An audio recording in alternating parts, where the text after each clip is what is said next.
Olá, queridos e queridas ouvintes! Está começando o quarto episódio do Ambicast, o meio ambiente em nosso meio. Eu sou o Vinícius, do PET da Engenharia Ambiental e Sanitária. E eu sou a Gabriela, aqui do PET da Engenharia Ambiental e Sanitária da Universidade Federal de Uberlândia. E o episódio de hoje tem o tema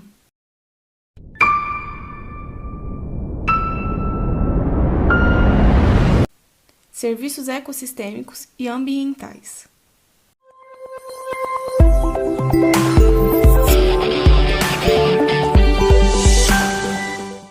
Com o avanço humano, passamos a ocupar os mais remotos lugares. Estamos participando ativamente de cada pequena parte do planeta, alcançando grandes distâncias com o construto de ferrovias, estradas, metrôs e linhas aéreas, conhecendo mais sobre tecnologia e os diferentes proveitos que se é possível retirar dela.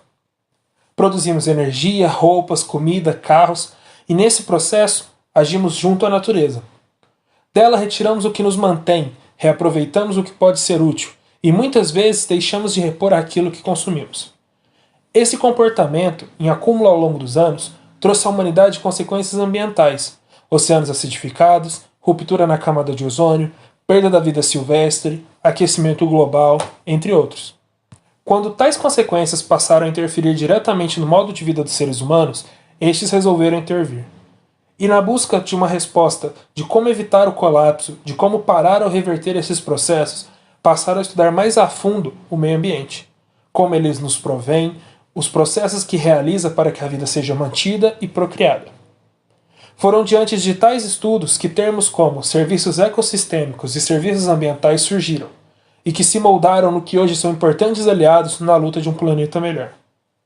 Então, para discutir conosco, convidamos Ana Tureta. Seja muito bem-vinda. Poderia contar um pouquinho da sua trajetória para nós? Oi, Vinícius, obrigada. Fiquei muito contente com esse convite, e saber que vocês são da Universidade Federal de Uberlândia.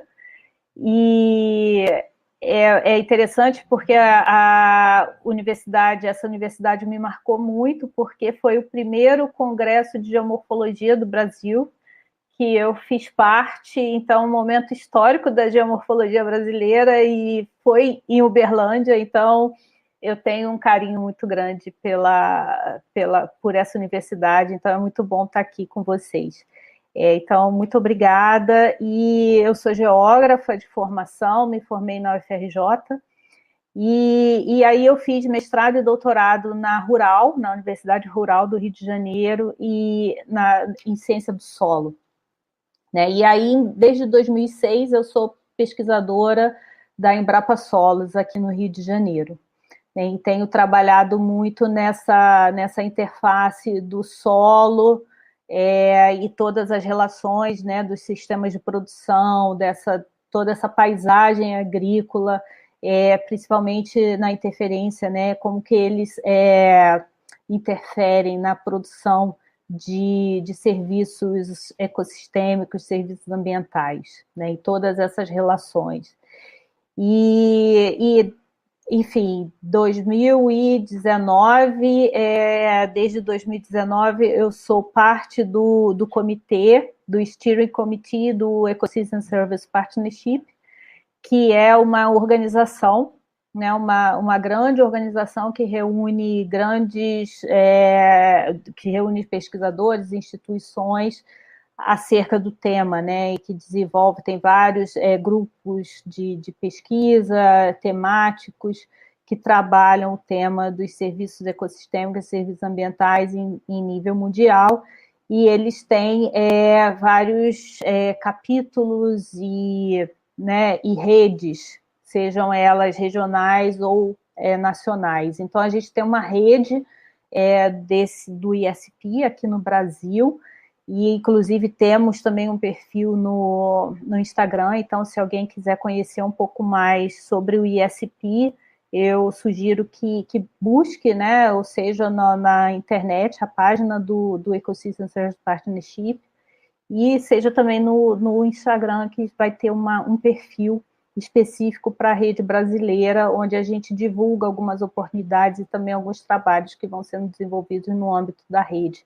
aqui no Brasil, porque a nossa ideia é realmente dar visibilidade, né, mostrar o que tem sido feito aqui no Brasil, na ciência brasileira, relacionada aos serviços ecossistêmicos e aos serviços ambientais.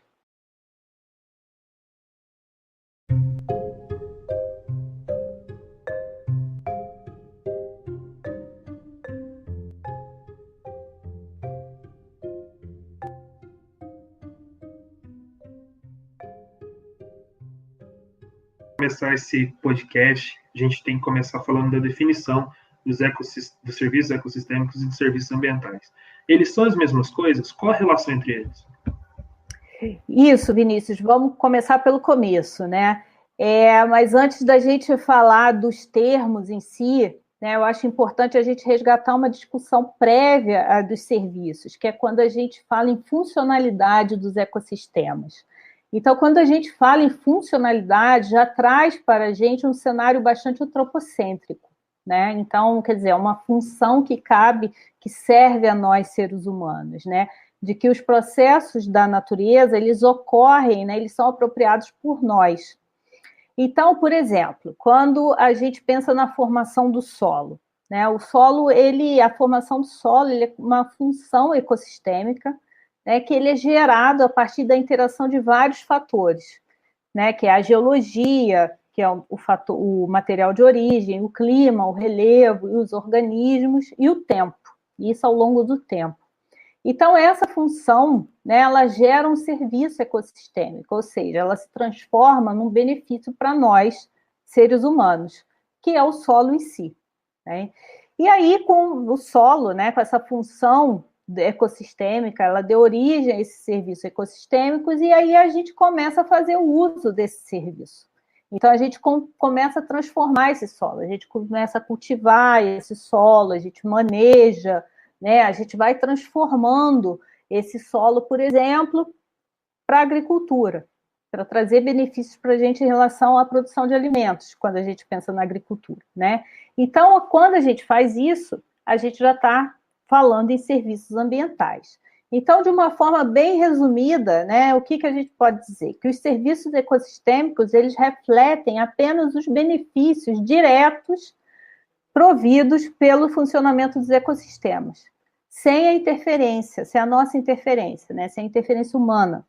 Já os serviços ambientais, eles são gerados, estão associados às ações do homem nos sistemas naturais, que já passaram por algum tipo de transformação. Só reforçando o que foi dito por você, então. Os serviços ambientais são aqueles que já sofreram a interferência humana, certo? Isso, que eles já passaram, né? Então, por exemplo, quando a gente pensa, por exemplo, num terraceamento, ou numa recuperação de uma mata ciliar, ou numa recuperação né, numa proteção de nascente, por exemplo. Então, quando a gente já tem essa interferência do homem, então a gente pode dizer que os benefícios a partir daquele processo, eles são serviços ambientais. Mas quando a gente está num processo totalmente natural e sem interferência do homem, né, então por isso acho que a formação do solo ele é um bom exemplo nesse sentido, né, porque tem um processo aí geológico, né, de formação de solo, então muito tempo. Então a gente pensa nos serviços ecossistêmicos, porque o homem não está diretamente interferindo ali. Perfeito. Só que muitas vezes, né, esses termos são usados como sinônimos, né? Então, isso assim, é muito comum da gente ver na literatura e tal, né? É um equívoco muito grande, né? Você acabou de explicar, tem uma diferença grande aí. Tem uma diferença grande, sim, né? Mas, assim, o que une eles, de qualquer forma, é essa apropriação pelo ser humano, né? Então, é quando a gente se apropria desses benefícios, tanto quando a gente fala de um serviço ecossistêmico ou de um serviço ambiental. Quer dizer, a gente está sempre relacionando isso à nossa apropriação daquela função, né? Por isso que eu comentei da função ecossistêmica antes, né? Porque tem essa visão, né, do que assim, é que a gente se apropria desse benefício gerado pelo ecossistema.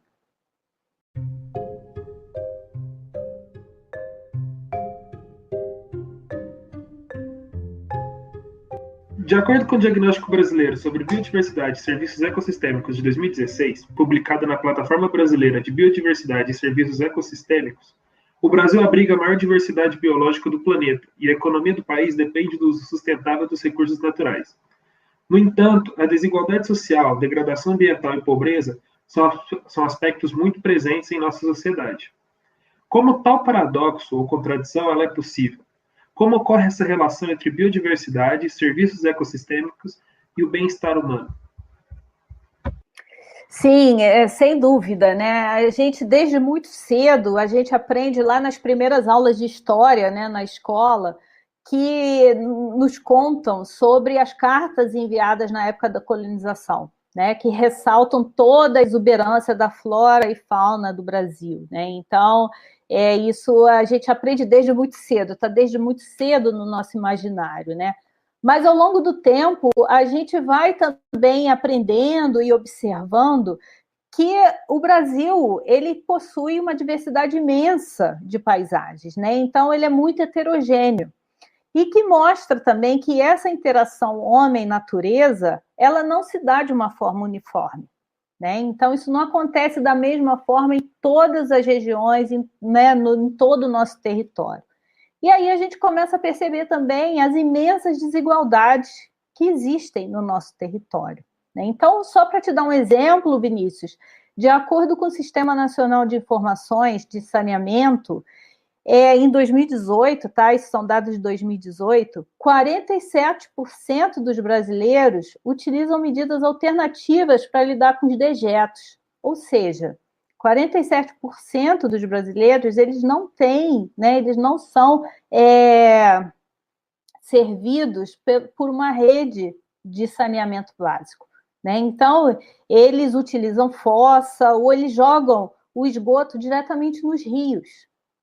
E aí, imagina, nesse cenário, o que a gente vai ter, né? A gente começa a perceber de uma forma muito clara essa interação entre os serviços, né, ecossistêmicos e sobre o bem-estar humano. Então, quando a população ela não possui, né, recursos para lidar com questões básicas para a vida em sociedade, ela vai criar seus meios, que na maioria das vezes vai impactar de uma forma muito severa o meio ambiente. E isso irá se reverter para a sociedade à medida que as funções ecossistêmicas elas vão ficar comprometidas, né? Então, é um ciclo, né? Então, que assim, a gente precisa interromper esse ciclo, né? Então, como que a gente começa a pensar nesse cenário, nesse exemplo que eu citei, né? Como o sistema natural vai prover água de boa qualidade se ele é bombardeado de dejetos sem nenhum tipo de tratamento? Então, a gente vive, né? A gente tem sempre que lembrar que a gente vive num planeta vivo, né? Um planeta pulsante, que é como se fosse o nosso corpo, né? E a gente precisa considerar essa heterogeneidade de situações para propor situações factíveis, né? Específicas para cada área, que considerem o problema, né? As questões de cada área e que possam, para que essas soluções possam, de fato, minimizar as desigualdades e beneficiar o maior número de pessoas. Esse exemplo que você citou, acho que é uma coisa muito grave no Brasil, né, nesse país atualmente. Não, já desde que a gente conhece o país, desde que o Brasil se tornou Brasil, sempre teve esse problema e parece que a desigualdade social ela só aumenta, parece que tem gente que o povo não parece que não se preocupa com isso, né? E cidades pequenas, as cidades mais pequenas são as mais desinformadas. Como que leva informação para eles? Como que você chega e fala assim, olha, moço, você está prejudicando você mesmo? Como é que você pode falar isso? Como é que você consegue falar isso? Não tem como. Exatamente, porque eu acho que assim, a gente ainda está num estágio que a gente está pensando as questões de uma forma muito macro, né? Não que, claro, é importante a gente pensar isso, né? Mas assim, a gente tem que pensar que as soluções elas precisam considerar cada realidade, né? Porque não adianta eu pegar aqui a minha realidade da Zona Sul do Rio de Janeiro e achar que ela vai que a solução que eu propus aqui para essa questão, por exemplo, como eu coloquei aqui no exemplo da qualidade de água, né? Enfim, que a solução que eu encontrar aqui para a minha realidade, que ela vai se aplicar no interior de Minas Gerais, por exemplo, ou no próprio interior do Rio de Janeiro, né? Porque as pessoas lá têm uma outra vivência, né? Uma outra relação com os recursos naturais, uma outra relação com o rio, né? Então, assim, como que a gente consegue, começa a construir essas soluções que elas podem, de fato, transformar, né, as realidades, né? Então, isso tem que ser feito de uma forma conjunta, tem que ser uma forma né, que seja construída numa base assim, participativa, com a sociedade envolvida, né? Porque se vier de cima para baixo, as chances disso funcionar são muito pequenas, né?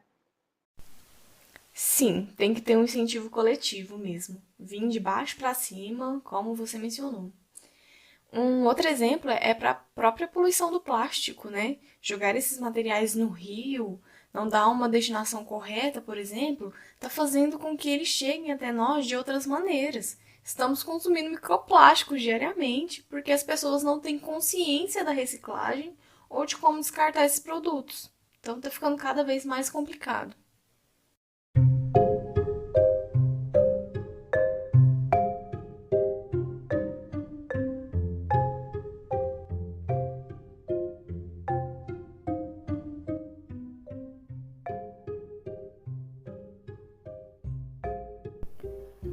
Bom, existem inúmeros serviços prestados pela natureza que são essenciais para a manutenção da vida. Porém, a degradação ambiental tornou-se um obstáculo para a aquisição de tais benefícios. Diante dessa problemática, originou o Pagamento por Serviços Ambientais, o PSA, que se define como um instrumento econômico o qual visa incentivar a preservação ambiental por meio de um sistema de remuneração mediante a manutenção dos serviços ambientais.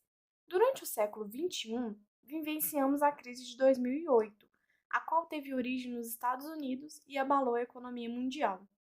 Em consequência, ganharam destaque duas questões marginalizadas anteriormente: temáticas ambientais e alimentícias.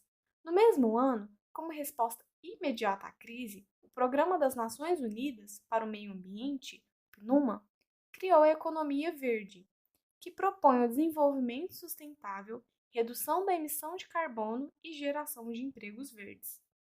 Diante do contexto, qual a relação da economia verde e o pagamento por serviços ambientais? Sim, essas duas frentes, né, elas têm uma relação muito íntima, muito próxima, né? Então, porque o pagamento de serviços ambientais, eu vou chamar aqui de PSA para a gente, para simplificar um pouco, como você pontuou, é um instrumento econômico e ele pode ser monetário ou não, né? Ou seja, a ideia central do PSA é de compensar aqueles que promovam a conservação ambiental e de incluir os benefícios gerados por essas ações de conservação em uma lógica de mercado. Ou seja, né, se eu gerei um benefício ambiental, quem se apropria dele deveria pagar por esse serviço associado, né? Então, essa ideia, ela abre, né, ela dá espaço para uma gama de arranjos, que é o que a gente vê mundo afora. No Brasil, o nosso PSA mais antigo, né, e famoso que a gente tem por aqui é o Programa Produtor de Águas, criado pela Agência Nacional de Águas. Então, esse programa ele estimula os produtores rurais a investirem no cuidado do trato das águas, recebendo apoio técnico e financeiro para a implementação de práticas conservacionistas de sua propriedade. Então, por exemplo, conservação de nascentes. Isso é uma prática conservacionista contemplada no âmbito do Programa Produtor de Água. Só que aí, em janeiro, né, desse ano, então uma coisa bem recente, a gente teve a publicação da Lei Federal 14.119, que instituiu a Política Nacional por Pagamentos Ambientais. Então, de acordo com essa lei, são permitidos esquemas de PSA mistos, ou seja, a gente pode ter a participação de entes públicos e privados, como provedores e beneficiários de recursos, que ocorrerão no âmbito do Programa Federal de Pagamentos por Serviços Ambientais, que também agora foi criado por essa lei. E um aspecto bem interessante dessa lei, e que eu acho importante a gente destacar aqui, é que os serviços providos por comunidades tradicionais, povos indígenas, agricultores familiares e empreendedores familiares rurais são considerados como prioritários, o que pode ser um passo importante na valorização desses grupos e diminuição da desigualdade, que é uma coisa que a gente estava até comentando antes, né? Da gente ter alguns esquemas que comecem a favorecer, né, a diminuição da desigualdade no âmbito dessa discussão dos serviços, né? Então, o PNUMA, né, trazendo agora pensando um pouco mais na economia verde, o que o PNUMA diz em relação à economia verde? Que é uma economia que resulta na melhoria do bem-estar da humanidade e de igualdade social, ao mesmo tempo que reduz os riscos ambientais e a escassez ecológica. Ou seja, no contexto da economia verde, a gente precisa pensar, né, além, a gente não pode pensar estritamente no lucro, né, nessa lógica do capitalismo selvagem, vamos dizer assim, né? A gente tem que pensar nisso num contexto de qualidade, na melhoria de qualidade de vida, diminuição de desigualdade, conservação da biodiversidade do meio ambiente como um todo. Ou seja, assim, a gente vê, né, uma relação muito próxima entre entre essas duas frentes. E o mais importante, né, o PSA ele acaba sendo um instrumento muito importante na operacionalização da economia verde. Né? Então, assim, são dois conceitos muito associados, né, muito, muito bem relacionados entre eles. Aproveitando que você comentou sobre essa lei de janeiro, a lei número 14.119, ela foi planejada com o objetivo de guiar o poder político em suas ações quando se tratando de pagamento de serviços ambientais, mantendo, recuperando, melhorando os serviços ecossistêmicos em todo o território nacional. É o que fala na resolução. Mas, diante disso, como os serviços ecossistêmicos são abordados nos instrumentos políticos brasileiros? E o que se espera alcançar com a prática de pagamento de serviços ambientais daqui adiante? Isso, a lei, né, ela cria a política de pagamento de serviços ambientais que determina objetivos e diretrizes, né, para um programa nacional, né, de pagamento por esses serviços, com foco em ações de manutenção, recuperação ou melhoria da cobertura vegetal em áreas consideradas prioritárias, conforme a gente tinha comentado. Né? E ações, por exemplo, também de combate à fragmentação de habitats, formação de corredores de biodiversidade e também, né, incluindo aí também a conservação de recursos hídricos. Então, a gente, pensando um pouco, né, nessas formas, quais as formas de pagamento, né, previstas nessa lei? A gente tem a forma direta, que ela pode ser monetária ou não, como a gente comentou antes, que você tem esses arranjos, né, público-privado, mas também isso pode acontecer pela prestação de melhorias sociais a comunidades rurais e urbanas, compensação vinculada a certificado de redução de emissões, por exemplo, por desmatamento e degradação, comodato, títulos verdes e cota de reserva ambiental instituída pelo Código Florestal. Ou seja, são permitidos diferentes arranjos aí nesse contexto de PSA.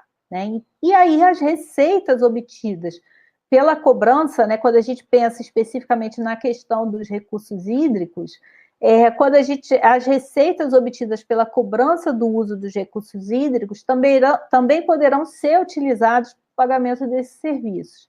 Mas aí, nesse caso, vai ficar a cargo do Comitê da Bacia decidir. Né?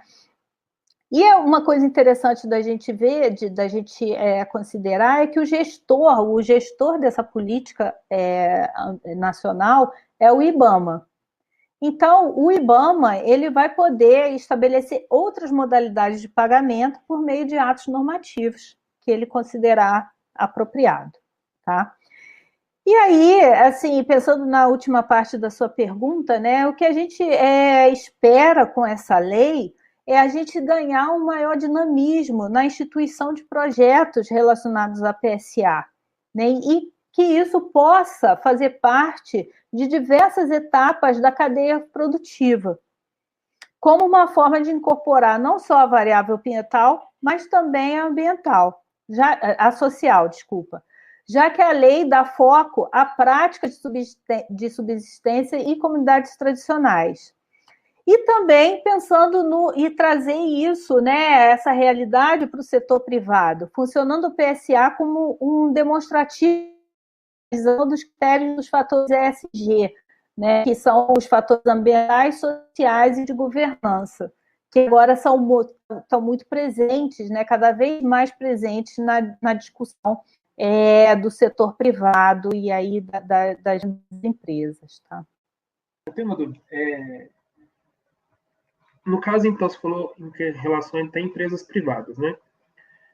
E você comentou um exemplo também da própria preservação de nascentes. E aí me lembrou um caso de uma indústria de cerveja.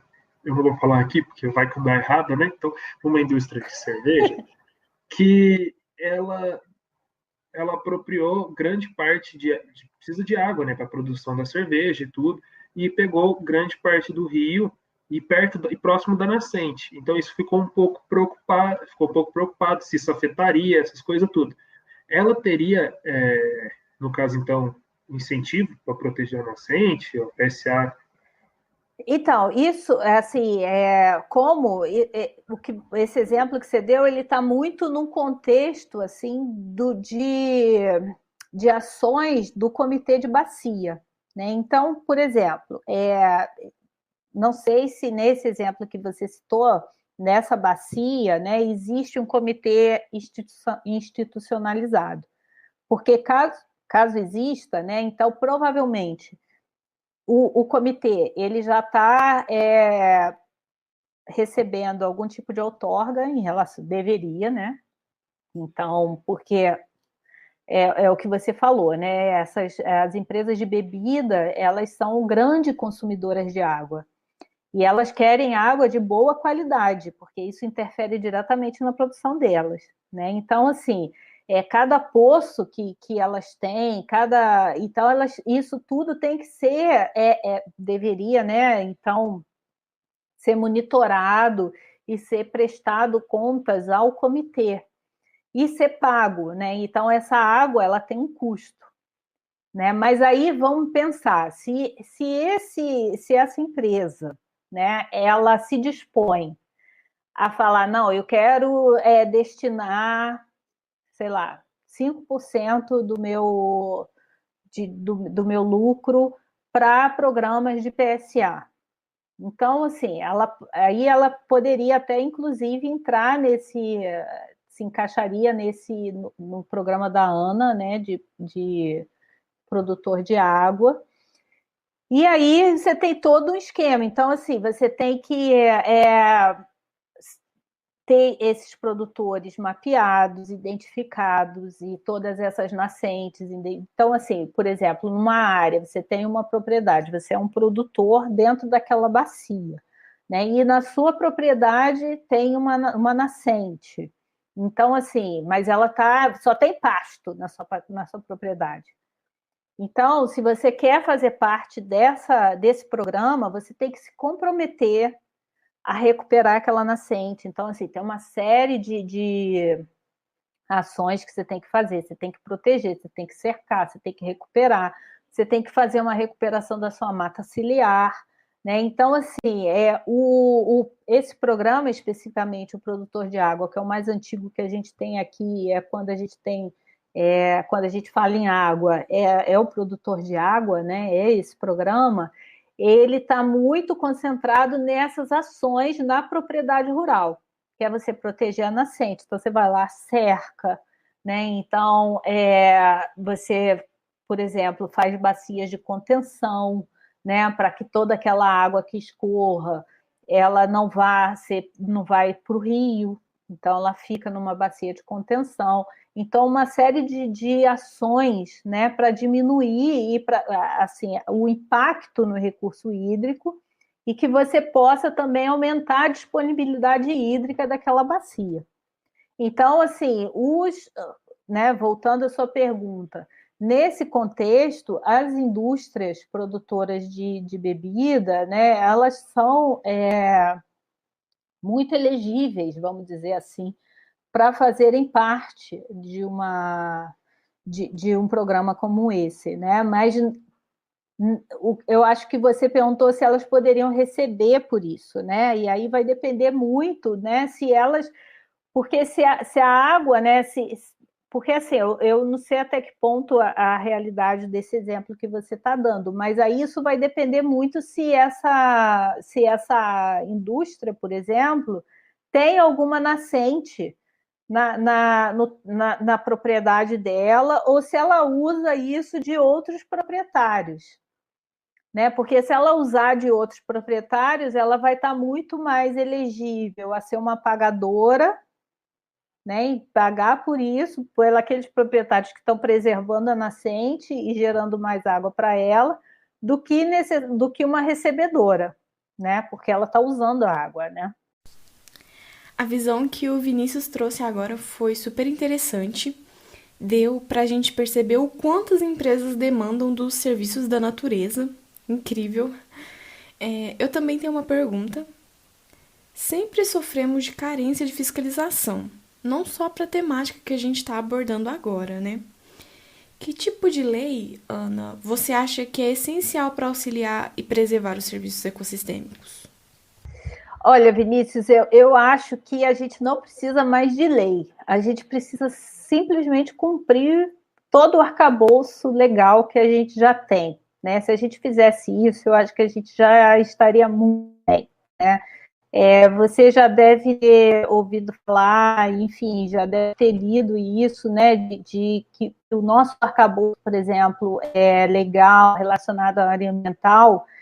Ele é muito robusto, ele é muito bem visto, né? E ele é muito elogiado, por exemplo, quando você pensa, quando você compara com outros países, enfim, em toda essa discussão relacionada à legislação ambiental. Só que qual é o grande problema que a gente tem aqui, né?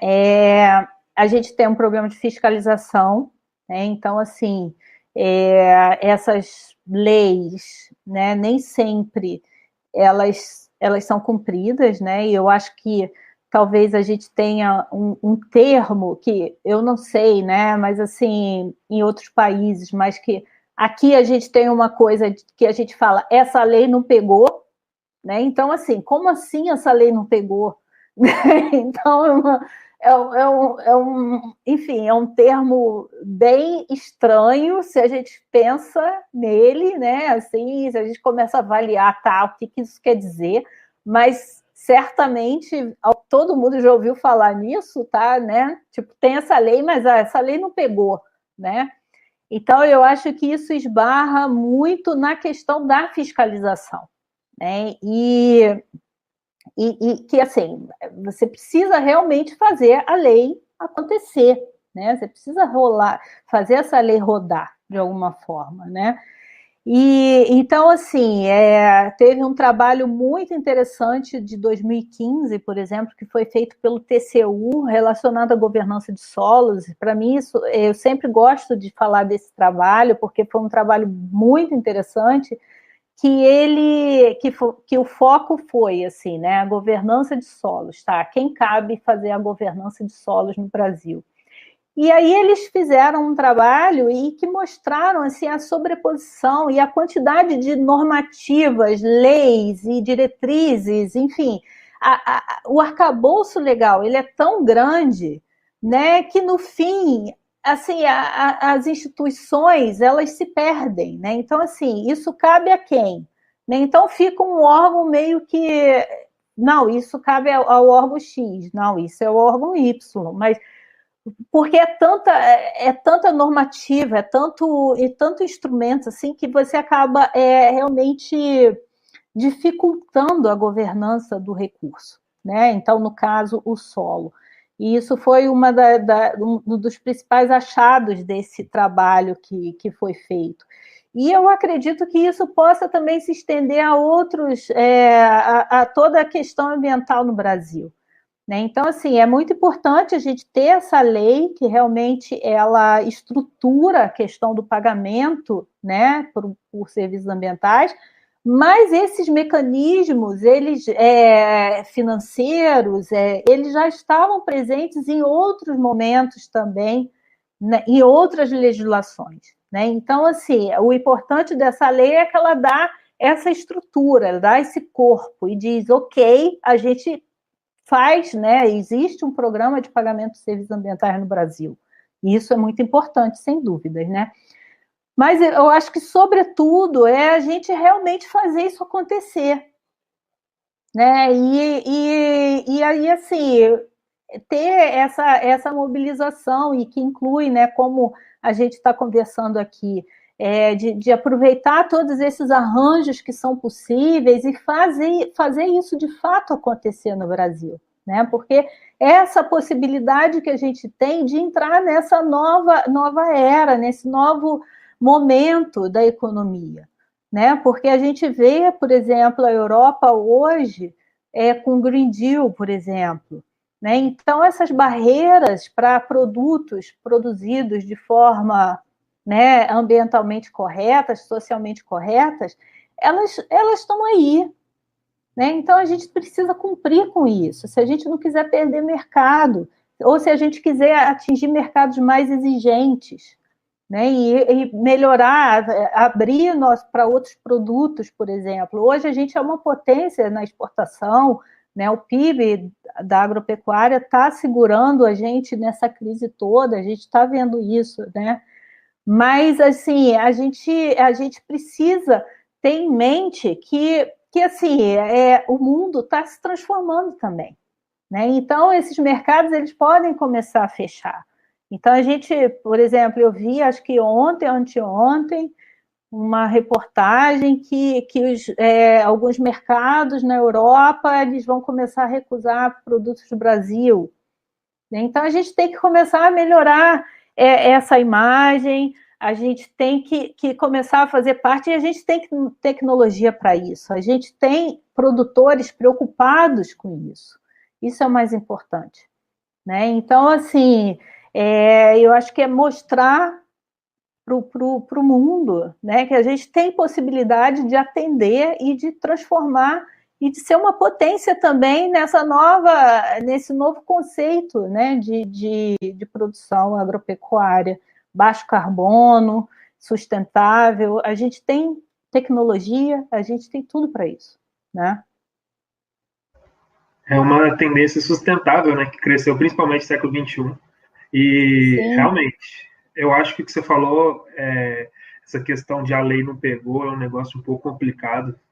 Vivendo nesse país, quando você ouve isso, você fica assim, ué, como que não pegou? Tá pronto, não pegou? É um termo que, assim, você você fala, gente, mas como assim, né? Uma lei pega, uma lei não pega? Como que quem define isso, né? Enfim, a gente realmente tem que superar essas questões, né?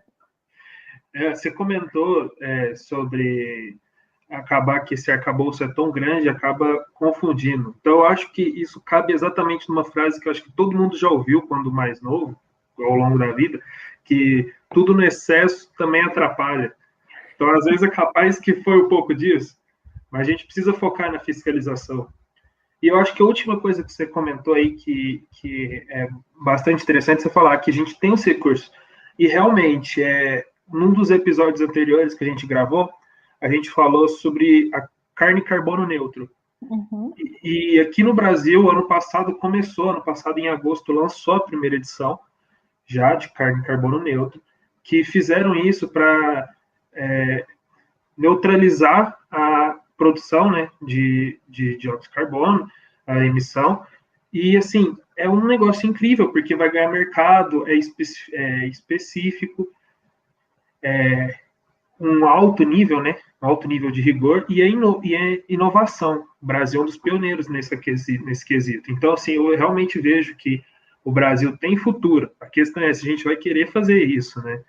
O problema Sim. aí Sim, sem dúvida. E é isso, a gente tem que tecnologia, né? A tecnologia está aí, a gente tem produtores interessados a fazerem isso, né? Ou seja, eu acho que é um momento, né, muito favorável por isso, porque o mercado está pedindo isso, né? O mercado quer esse produto mais, né, sustentável, e aí quando a gente fala em sustentabilidade, a gente tem que sempre associar isso, né, ao tripé da sustentabilidade. Não é só a gente achar que é porque não emite carbono.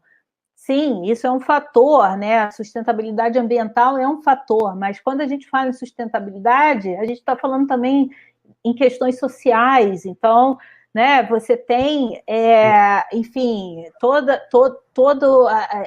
as pessoas, tudo que está envolvido, né, ali relacionado a trabalho, né, que está também sendo valorizado, e as questões econômicas, né, questões de mercado. Então, assim, enfim, eu acho que é um momento muito oportuno para a gente aproveitar, né, e colocar realmente para jogo toda essa tecnologia, tudo isso que de alguma forma está um pouco estancado, né? E colocar isso para fora, né? Mas a gente precisa realmente dos incentivos, né? A gente precisa ter a extensão rural do nosso lado, a gente precisa fazer com que essa tecnologia que foi produzida nas universidades, nas instituições de pesquisa, que elas cheguem aos produtores, né, a todos os produtores de preferência, né, porque o grande produtor, ele tem ali o agrônomo, ele tem o técnico da fazenda que vai levar essas inovações para ele, vai facilitar todo o processo, mas assim, quando a gente pensa no pequeno produtor, por exemplo, né, então ele fica muito dependente da extensão rural, por exemplo, né, então a gente precisa realmente fazer com que todo esse conhecimento gerado chegue ao produtor, né? Então, esse sistema, né, quando a gente pensa na agricultura, a gente está pensando num sistema altamente complexo, né, que envolve muitos atores. Então, a gente tem que fazer esse sistema funcionar. Né? Então, que conversa muito com a questão ambiental, cada vez mais vai estar ligado a isso, que conversa muito com as questões, por exemplo, econômicas, né? Porque a gente tem que pensar nos seguros, a gente tem que pensar nos incentivos. Então, é extremamente complexo esse mecanismo. Né? Mas, assim, uma vez estabelecido, eu acho que o potencial é enorme, né? E a gente realmente pode se transformar numa grande potência, né? Eu acho que uma das ferramentas para conseguir fazer rodar todo o mecanismo que a gente precisa é o próprio ensino, né? Porque eu acho que é o ensino que consegue criar aplicabilidade disso e, como você falou, levar isso o grande produtor, até o pequeno produtor e conseguir fazer rodar essa máquina.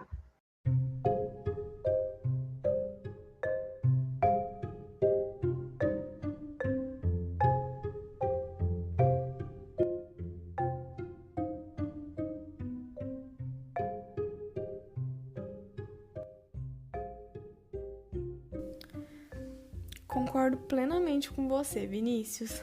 É isso mesmo. Última pergunta, Ana. Vamos lá. De modo geral, o pagamento por serviços ambientais visa um incentivo de ações a fim de solucionar problemas ambientais por meio de recursos econômicos. No entanto, os PSAs tradicionais baseiam-se na economia do país, que está sujeita às consequências de crises econômicas. Logo, foi proposto um sistema monetário o qual se baseia na tecnologia blockchain e na moeda complementar. Dessa forma, o que é e quais os benefícios da tecnologia blockchain e qual a relação com moedas complementares? Sim, quando você fala na questão das crises, né, Vinícius, eu não me limitaria a dizer que as crises impactam só os PSAs tradicionais, né, mas assim, eu acho que as crises elas impactam a dinâmica social como um todo e que certamente isso vai se refletir nos esquemas econômico-financeiros em vigor, né, sejam eles PSA ou não, né. Então, assim, só para dar um exemplo, né, a gente está passando por uma grande crise hoje, né? E aí, por exemplo, esse texto da Lei dos Serviços Ambientais, que a gente já comentou, né, em outras perguntas aqui, ele já vinha rolando há anos no Congresso. Mas, né, tem toda uma especulação que esse cenário da crise causado pela pandemia do Covid-19 contribuiu para a sua final aprovação, uma vez que a questão ambiental, né, ela passou a ser um fator relevante na retomada das economias ao redor do mundo, em busca de uma maior resiliência, né, porque a pandemia também está mostrando isso para a gente, né? A gente precisa de sistemas mais resilientes, né? Então, mas agora voltando para a sua pergunta do blockchain, né? O que é o blockchain? Né? Ele é um processo de registro de transações e rastreamento de ativos em rede. Né? Então, esse ativo pode ser um ativo tangível, por exemplo, uma casa, um carro, seu dinheiro, suas transações financeiras, ou pode ser um ativo completamente intangível, né? Propriedade intelectual, direitos autorais. Né? Então, o que o blockchain faz é fazer esse registro, né, dessas transações, né? Deixar isso muito codificado e rastreável, vamos dizer assim. Né? Então, ele, por exemplo, o blockchain, ele é a base da criação do Bitcoin, que é essa criptomoeda que agora nem está tão famosa mais, mas assim, há um tempo atrás estava super na onda e todo mundo falava do Bitcoin, né? Então, só para aí como que isso conversa com o PSA, né? Qual foi a ideia dos autores, né? Do Paiva Sobrinho e o grupo dele, né? Ele começou a pensar assim, poxa, a gente tem, né, as moedas oficiais totalmente expostas a crises, né, e que isso pode afetar diretamente os esquemas de PSA em vigor, em andamento. Né? Então, assim, uma alternativa a isso seria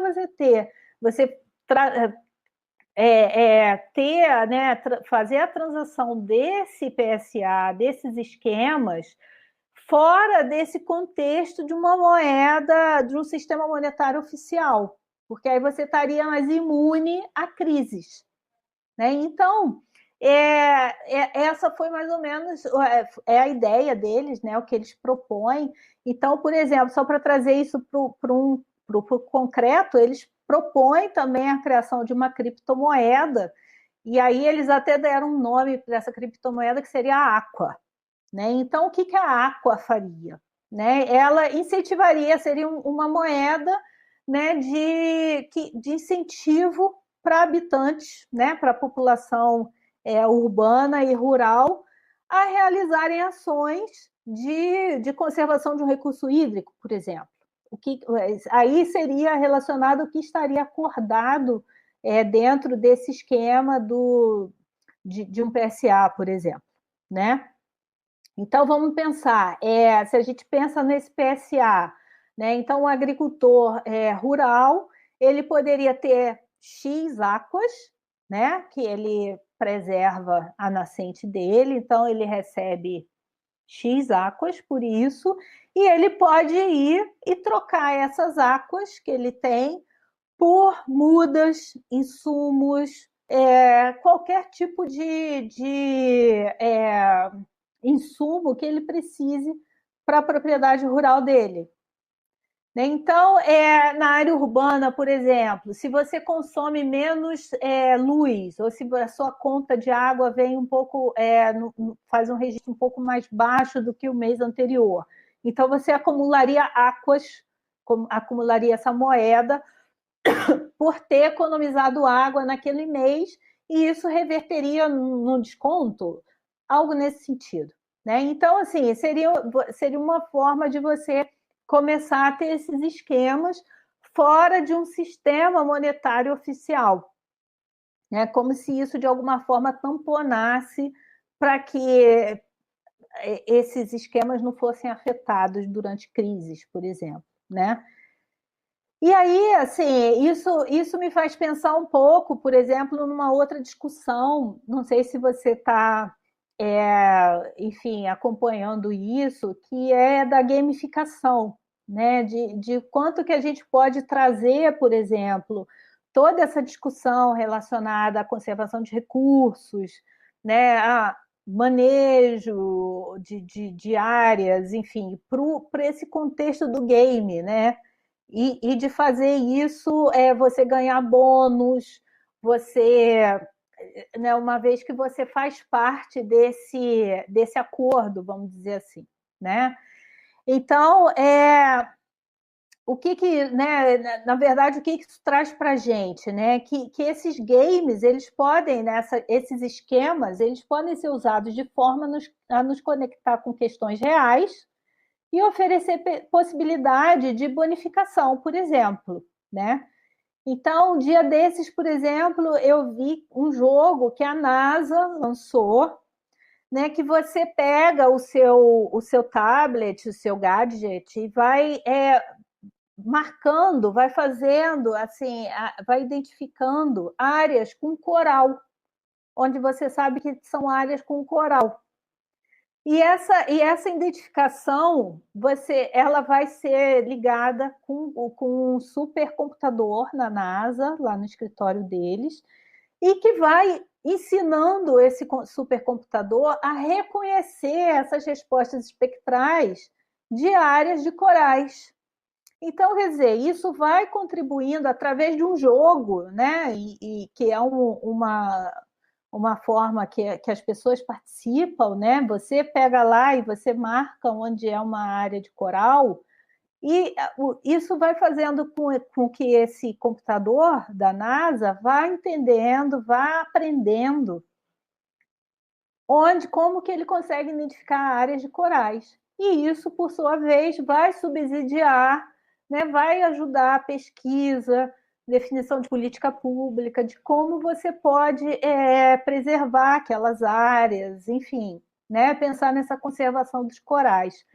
Então, assim, eu penso que é muito promissor, né? As possibilidades são muitas quando a gente pensa na tecnologia e como a gente pode se apropriar disso nesse contexto né, dos recursos naturais. Eu penso que assim, as possibilidades são infinitas, né? Só que aí a gente tem que pensar aquilo que a gente estava conversando um pouco no início, né? Que a gente, quando fala em Brasil, a gente está falando de que Brasil? Né? De que Brasil que a gente está falando? A gente está falando do Brasil do Rio de Janeiro, da cidade do Rio de Janeiro, da cidade de São Paulo, né? Ou a gente está falando do Vale do Jequitinhonha, né? Ou a gente está falando lá daquelas populações ribeirinhas da Amazônia, né? Então, assim, a gente tem que sempre pensar pela nossa diversidade, pela nossa extensão territorial, pela nossa diversidade de realidade socioambiental, econômica, né? Que uma solução só, ela não vai dar conta, né? Então, a gente tem que ter uma gama de soluções e de esquemas e que eles possam conversar entre eles, né, em busca de um objetivo comum, é claro, né, mas que eles precisam levar em consideração a realidade. Então, por exemplo, a gente agora com essa crise toda do Covid, né, cada vez mais a gente está lendo muita reportagem, né? Tem surgido muito de todas as dificuldades que algumas crianças, adolescentes têm de acompanhar as aulas online, simplesmente porque elas não têm acesso à internet ou não têm gadget para acessar, né? Ou tem tanta gente em casa que elas têm que se revezar porque só tem o celular da mãe ou do pai, que é a única possibilidade delas acessarem.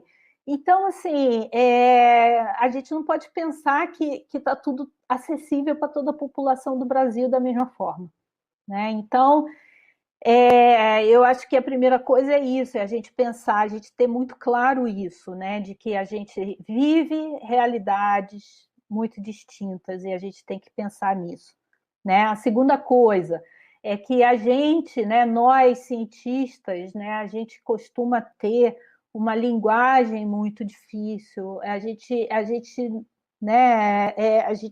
Eu acho muito, por isso que eu acho extremamente interessante essa iniciativa de vocês, da gente estar aqui conversando e tentando decodificar toda essa informação, né, do conhecimento científico e trazer aqui de uma forma um pouco mais simplificada para que as pessoas realmente tenham acesso a uma informação de qualidade, né, a informações que possam de fato levá-las a decisões seguras, né, a decisões realmente que vão trazer benefícios para a vida delas, né? Então, essa questão da disseminação científica é extremamente importante, eu penso, né? E, enfim, eu acho que assim, a gente também, né, os cientistas, a gente precisa se apropriar dessas novas mídias, né? A gente precisa ter alguém para nos ajudar com isso. E é a única forma, né, Vinícius, da gente realmente combater toda essa dificuldade que a gente tem hoje, né, de que, né, todo esse negacionismo, todo ocupar esse espaço que foi ocupado, né, que hoje está sendo preenchido, né, por todo um pensamento negacionista e tal, e que está levando a sociedade a escolhas mais complicadas, né? Então, assim, a gente realmente precisa tentar reverter isso, né? Com base nas evidências científicas, né? E informações de boa qualidade. Com certeza, eu acho que você falou muita coisa e muita coisa muito importante, então tem que ir pegando aos pouquinhos. Eu acho sim, a gente precisa, essa intrusão, que nem você comentou da gamificação, essa intrusão no meio virtual é algo muito interessante, é algo às vezes muito necessário, principalmente nessa questão da pandemia. A gente já não tem tanto acesso ao conhecimento, o conhecimento está de maneira virtual e é a única coisa que está na nossa palma da nossa mão, e a gente sabe também que pela realidade brasileira não é todo mundo que tem, na verdade acho que até a minoria, se você for parar para ver questão do nível Brasil mesmo. Então, assim, é um pouco complicado, mas eu acho que é um passo para começar a desenvolver, começar a crescer nesse meio, porque esse meio é um meio de informação, é um meio do futuro. E sobre a pergunta que eu falei, eu acho que essa tecnologia, a blockchain, né? Eu acho que ela é, de certa forma, revolucionária, porque driblar a economia, principalmente do país, é muito importante, porque o Brasil vive em crise. Eu não sei que país é esse que toda vez a gente perguntava em 2010, falava, está em crise, 2021 está em crise também. A gente é uma eterna crise aqui. Mas você também sempre ouviu que a gente era o país do futuro. E a gente é o país do futuro. A gente é o país que tem, que nem falou no início, a gente tem a maior diversidade biológica, a gente é o país que cresce e vive do nosso próprio país, da nossa própria terra. Então a gente é um país rico e um país com crise. Então é um pouco confuso. É isso que a gente aprende, né? Não é simples, né? Estamos encerrando o nosso podcast agora, gente. Estou triste também. Ana, você gostaria de comentar alguma coisa? Bom, eu quero mais uma vez agradecer a vocês e parabenizá-los também. Acho muito legal essa iniciativa, muito importante. Estou seguindo vocês lá no Spotify. E é isso. Precisando, vai ser um prazer compartilhar com vocês novas histórias, enfim, né, podendo contribuir, estamos aí. Obrigado, Ana. Foi uma conversa muito boa, eu adorei. Que bom. Foi ótimo, eu também gostei muito. Gostaria de agradecer imensamente a Ana por aceitar participar desse episódio e convido agora a Sustenta, empresa júnior do curso de Engenharia Ambiental e Sanitária aqui da UFO, para explicar para vocês como os serviços ecossistêmicos funcionam na prática. Uma análise prática. De tudo o que foi comentado, vamos agora explorar um pouco mais sobre os serviços ecossistêmicos em um âmbito mais prático, no que se refere à atuação da Sustenta, empresa júnior de engenharia ambiental da UFO. Meu nome é Bárbara, sou diretora de marketing da Sustenta. E eu sou Ana Luísa, diretora de projetos da Sustenta. Ana, agora falando um pouco sobre a importância e os impactos negativos que são causados à população e ao meio ambiente, falando, por exemplo, de poluição atmosférica, como podemos auxiliar aí, facilitando a execução desses serviços ecossistêmicos relacionados? Bom, Bárbara, as atividades humanas causam alterações no meio ambiente, podendo impactar o serviço ecossistêmico de regulação de captura de poluentes no ar. Como a Sustenta faz uso da ação humana para atuar aí como uma facilitadora da neutralização de carbono, a partir do cálculo de emissão de carbono produzido, esse dado é então convertido para uma quantidade de número de árvores que devem ser plantadas, visando essa neutralização de carbono gerado e auxiliando nesse serviço de regulação, no caso, a captura de poluentes no ar. Certo, Ana. E em relação a um dos nossos recursos mais preciosos, a água, sabemos que ela pode se configurar um serviço ecossistêmico tanto de previsão quanto de regulação. A prática humana pode estar agindo como um facilitador desse serviço em quais atividades? A água, Bárbara, é um recurso indispensável para o ser humano e para os outros seres vivos, como a gente sabe. O seu volume, como foi dito, é um serviço de provisão e a utilização desse recurso para fins como irrigação, geração de energia elétrica, para a indústria, pode acarretar em uma alteração desse volume e da qualidade. Falando nisso, é necessário um instrumento de outorga como mecanismo de gestão dos recursos hídricos que administra as necessidades econômicas, sociais e ambientais da água, dentro do contexto do desenvolvimento sustentável. Por outro lado, o controle da qualidade da água consiste em um serviço ecossistêmico regulador e, por isso, é essencial verificar a qualidade da mesma e certificar de que ela está livre de qualquer contaminação. Assim, o ser humano pode atuar como facilitador de serviços ambientais a partir dessa análise e posterior mitigação, manejo ou remediação desse recurso. A interferência humana nos recursos hídricos é intensificada por vários fatores, sendo assim o consumo da água pode se tornar impróprio, então é necessário avaliar a qualidade da água.